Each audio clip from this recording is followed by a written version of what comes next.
Hai semua, selamat kembali ke channel ini.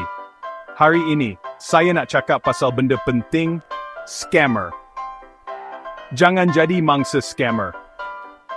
Scammer ni bukan penipu biasa.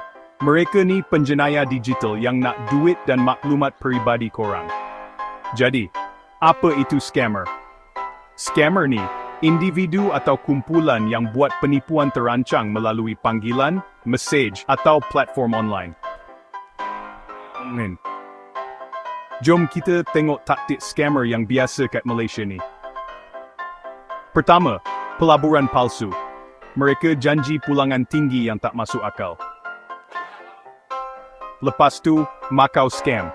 Scammer ni menyamar jadi polis, pegawai kerajaan atau pegawai bank untuk takutkan korang. Macam mana pula dengan SMS atau email palsu? Nampak macam dari bank korang tapi sebenarnya nak curi maklumat akaun. Jangan lupa pinjaman yang tak wujud.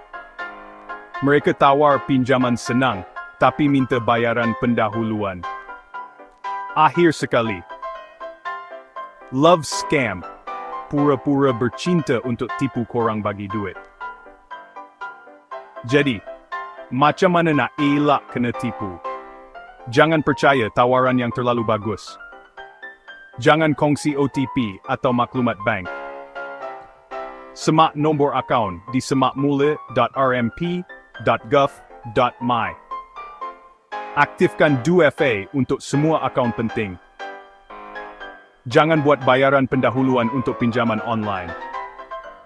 Lebih baik berhati-hati kawan-kawan. Duit boleh dicari, tapi identiti dan keselamatan diri tak ternilai harganya. Time point belimnya.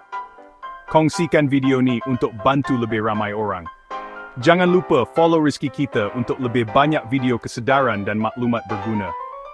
Jaga diri.